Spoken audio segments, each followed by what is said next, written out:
Hello everyone, welcome to core concepts. Last video में हमने osmosis को डिटेल में पढ़ा, उसे समझा कि किस तरीके से सेल मेम्ब्रेन के थ्रू वाटर की मूवमेंट होती है।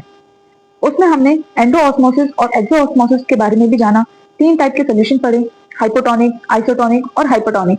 साथ ही हमने रेजिन के एग्जाम्पल से हमने ऑस्मोसिस को और भी अच्छे से समझने की कोशिश की थी। आज की इस वीडियो में हम रेजिन के जगह पर एक एनिमल सेल और एक प्लांट सेल के एग्जाम्पल से उसे डिटेल में समझेंगे। So let's start. Behavior of cells in hypotonic, hypertonic and isotonic solutions.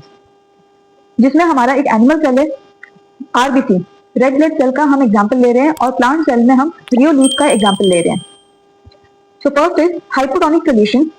Hypotonic solution वो सोल्यूशन होते हैं जिसमें सोल्यूट का अमाउंट कम प्रेजेंट होता है और सॉल्वेंट ज्यादा प्रेजेंट होता है। यानी अगर हम सॉल्वेंट वाटर लें और सोल्यूट में हम सॉल्ट या शुगर को रखें तो इसमें हम ये कह सकते हैं कि इसमें जो वाटर की कंसंट्रेशन है वो ज्यादा होती है हाइपोटोनिक सोल्यूशन में, और जो सोल्यूट हम ले रहे हैं चाहे सॉल्ट हो या शुगर हो उसकी कंसंट्रेशन हम कम रखते हैं। तो हम ये कह सकते हैं कि इन सोल्यूशन को हम डाइल्यूटेड सोल्यूशन भी कह सकते हैं, इनमें डाइल्यूशन पाया जाता है। RBC when placed in hypotonic solution, यानी कि जब एनिमल सेल जिसका एग्जांपल हमने आरबीसी लिया है उसको जब हम हाइपोटोनिक सोल्यूशन में रखते हैं, हाइपोटोनिक कौन सा सोल्यूशन जिसमें वाटर की कंसंट्रेशन ज्यादा है सोल्यूट से, the cell will burst while रियोलीफ डू नॉट बर्स्ट। पिछली वीडियो में हमने देखा था कि जब हम सेल को हाइपोटोनिक सोल्यूशन में रखते हैं तो वो सेल वाटर को एब्जॉर्ब कर लेता है और स्वेल अप हो जाता है, यानी उसका साइज और उसका वॉल्यूम बढ़ जाता है, क्योंकि उसमें एंडोऑस्मोसिस नाम का एक प्रोसेस होता है जिसमें वाटर की मूवमेंट हायर कंसंट्रेशन से लोअर कंसंट्रेशन की तरफ होती है। और सपोज ये सेल है और ये आपका एक मीडियम है, ये मीडियम है हाइपोटोनिक मीडियम। यहाँ पे जो वाटर प्रेजेंट है वो हाइपोटोनिक सोल्यूशन है, यानी वाटर की कंसंट्रेशन ज्यादा है बजाय इस सेल के। तो यहाँ पे वाटर की मूवमेंट होगी वो बाहर से अंदर की तरफ हुई तो सेल जो है वो स्वेल हो जाता है, फूल जाता है, उसका साइज बड़ा हो जाता है, उसका वॉल्यूम चेंज हो जाता है। तो जब हम आरबीसी को हम हाइपोटोनिक सोल्यूशन में रखते हैं तो उसका साइज इतना ज्यादा बढ़ जाता है कि वो बर्स्ट हो जाता है, यानी वो फट जाता है, वो इतना ज्यादा उसका वॉल्यूम इतना चेंज हो जाता है कि वो बर्स्ट हो जाता है। जबकि अगर हम रियोलीफ की बात करें, प्लांट सेल की अगर हम बात करें तो वो बर्स्ट नहीं होता। लास्ट वीडियो में हमने सेल को कहा था कि सेल हमेशा स्वेल होता है, लेकिन हम यहाँ पे कह रहे हैं कि जो प्लांट सेल होता है वो बर्स्ट नहीं होता। हम ये नहीं कह रहे कि प्लांट सेल स्वेल अप नहीं होगा, वो भी फूलेगा, उसका भी साइज चेंज होगा, लेकिन वो आरबीसी की तरह बर्स्ट नहीं हुआ। क्यों नहीं हुआ? क्योंकि प्लांट सेल में एक एडिशनल लेयर पाई जाती है जिसे हम कहते हैं सेल वॉल। सपोज करिए आपका एक सेल है, प्लांट सेल है, इसके अंदर न्यूक्लियस था, साइटोप्लाज्म था, हमने इसके चारों तरफ एक मेम्ब्रेन बनाई थी जिसे हमने कहा था कि ये सेल मेम्ब्रेन होती है। एक और एडिशनल मेम्ब्रेन पाई जाती है सेल के चारों तरफ जो कि सिर्फ प्लांट सेल में होती है, यानी जो अंदर वाली है ये तो है सेल मेम्ब्रेन और ये जो बाहर वाली लेयर है ये हुई सेल वॉल। ये सिर्फ और सिर्फ प्लांट सेल में पाई जाती है, एनिमल सेल में नहीं पाई जाती। तो ये लेयर क्या करती है, ये सेल वॉल क्या करती है, इसको एडिशनल सपोर्ट देती है प्लांट सेल को। यानी कि जब वाटर की मूवमेंट बाहर से अंदर की तरफ होगी तो यहाँ पे सेल के बर्स्ट होने के चांस हो सकते थे अगर यहाँ प्लांट सेल के अंदर सेल वॉल प्रेजेंट ना होती तो, लेकिन अगर जब यहाँ पे सेल वॉल प्रेजेंट है प्लांट सेल के अंदर, इसलिए ये सेल बर्स्ट होने से बच जाता है।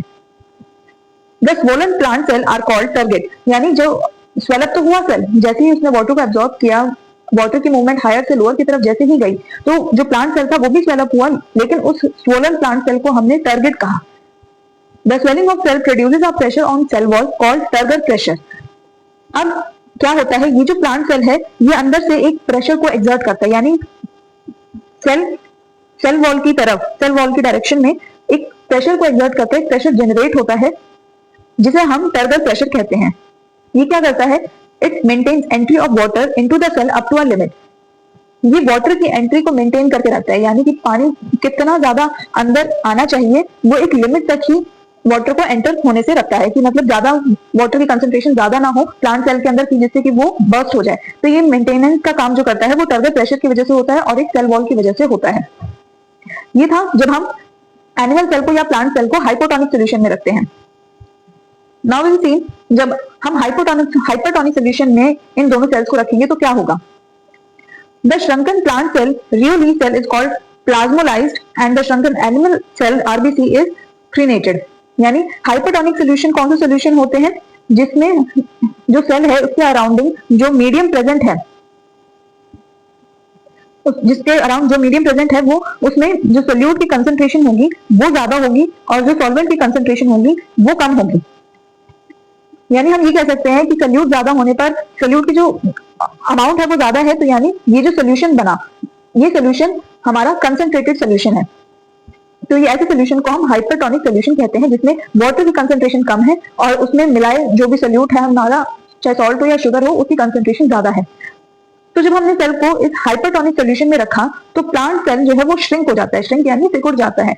लेकिन जब प्लांट सेल सिकुड़ता है, जब वो श्रिंक हो जाता है हाइपरटोनिक सोल्यूशन में, तो उस प्रोसेस को हम प्लाज्मोलिसिस कहते हैं और ऐसे प्लांट सेल को हम प्लाज्मोलाइज्ड कहते हैं। प्लाज्मोलाइज्ड जहां पे भी आपको दिखेगा आप ये समझिएगा कि जो प्लांट सेल है वो हाइपरटोनिक सोल्यूशन में जाने की वजह से श्रिंक हो गया है यानी सिकुड़ गया है। वहीं अगर एनिमल सेल को अगर हम हाइपरटोनिक सोल्यूशन में रखें, यानी यहाँ पे हमने आरबीसी का एग्जांपल लिया है, वो क्रीनेटेड हो जाता है। क्रीनेटेड यानी आरबीसी के शेप में चेंज होता है। यहाँ पे तो वो स्वेल हो जाता है, यहाँ पे वो सिकुड़ता तो है लेकिन सिकुड़ने के साथ उसके शेप में भी चेंज आता है। यहाँ पे बेसिकली स्पाइनी स्ट्रक्चर आपको देखने को मिलता है। Now the third one is isotonic solution.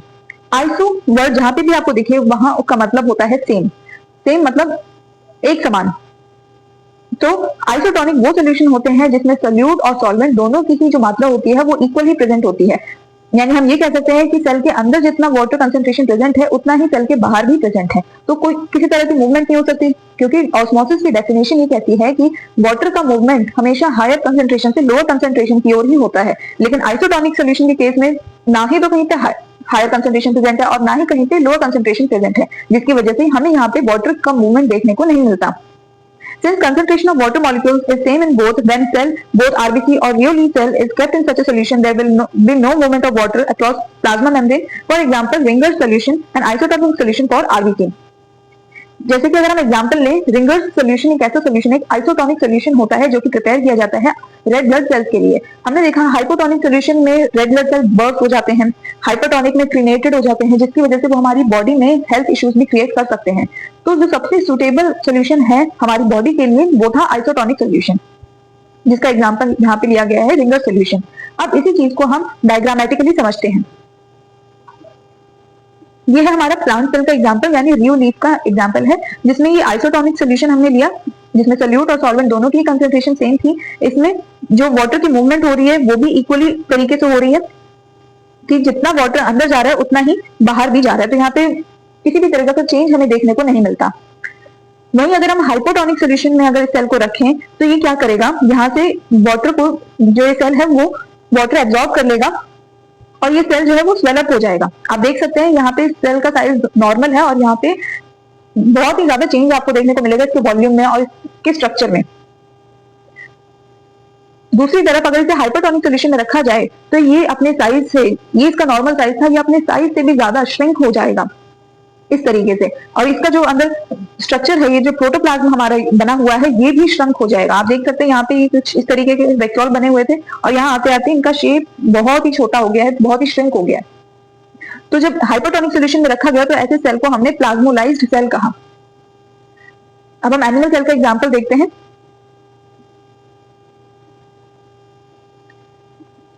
Isotonic solution के लिए हमने रिंगर सोल्यूशन का एग्जाम्पल लिया, जिसमें हमने क्या किया, आइसोटोनिक सोल्यूशन में हमने आरबीसी को प्लेस किया जिसमें हमें किसी भी तरह का कोई मूवमेंट देखने को नहीं मिला। वहीं अगर हमने हाइपोटोनिक सोल्यूशन में इसे रखा तो जहां पे आप देख सकते हैं कि ये जो आरबीसी थी वो स्वेल होके बर्स्ट हो गई। यानी ये नॉर्मल साइज था आरबीसी का, ये इतनी स्वेल हो गई कि ये अपने साइज को कंट्रोल ना करते हुए ये बर्स्ट हो जाती है, फट जाती है।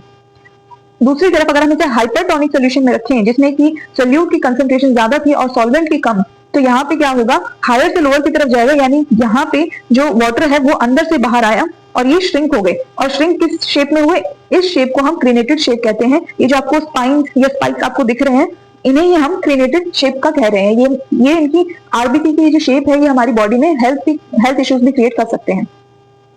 तो ये तो था ऑस्मोसिस का ही एक फर्दर एग्जांपल एनिमल सेल और प्लांट सेल के जरिए। आई होप आपको वीडियो समझ में आया हो। अगर समझ में आया तो इसे लाइक करें, शेयर करें, सब्सक्राइब करें और बेल आइकन को प्रेस करें। Thank you.